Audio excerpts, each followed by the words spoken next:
दुलामिया अब के मर्द।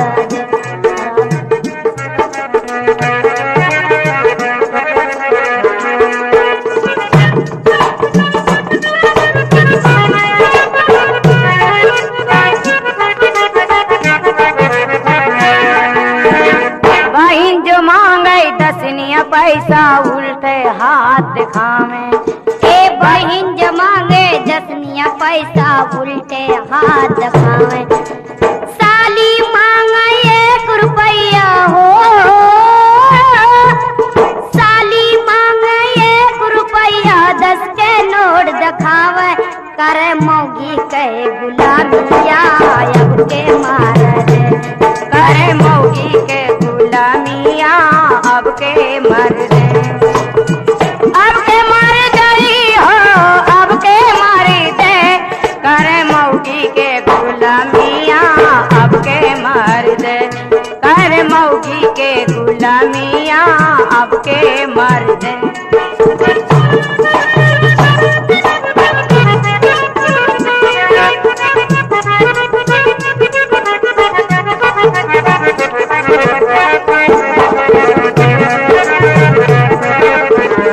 नवा काम चकबंदी चले हुक्म लगे सरकारी। ए नवा काम चकबंदी चली है हुक्म लगे सरकारी।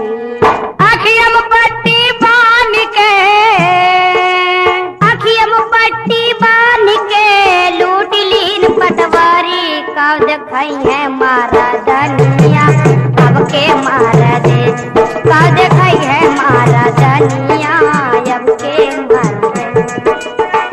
अब के मर्द हो अब के मर्द। करे मौगी के गुलामिया अब के मर्द। करे मौगी के गुलामिया अब के मर्द।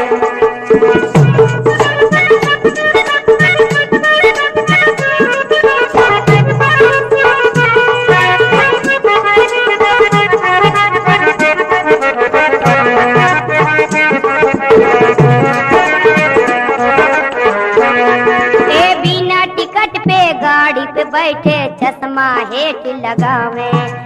बिना टिकट पे गाड़ी पे बैठे चश्मा हेठ लगा। ए टीटी बाबू टिकट मांगे, टीटी बाबू टिकट मांगे। टट्टी में घुस जावे।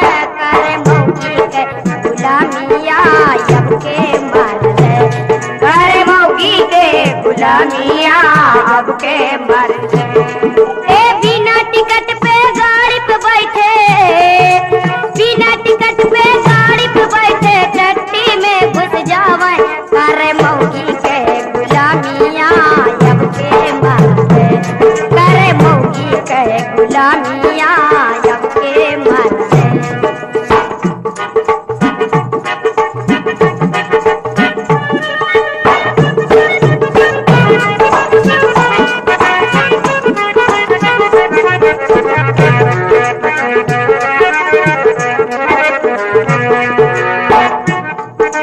बहिन जमा गए दसनिया पैसा उल्टे हाथ दिखावे। अरे बहिन जमा गई दसनिया पैसा उल्टे हाथ दिखावे। ए साली मांगे 1 रुपया हो, साली मांगे 1 रुपया 10 के नोट दिखावे।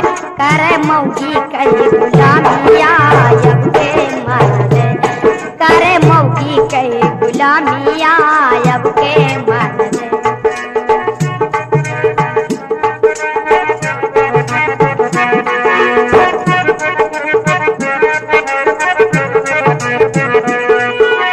ए 2 पैसा का तेल लगावे उल्टी मांग उड़ावे।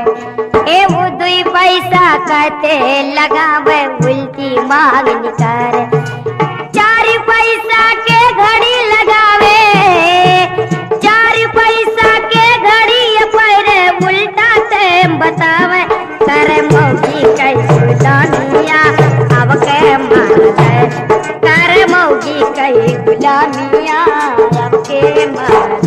अब के मारे जाई हो अब के मर्द। काट खाई है मर्दनिया अब के मर्द।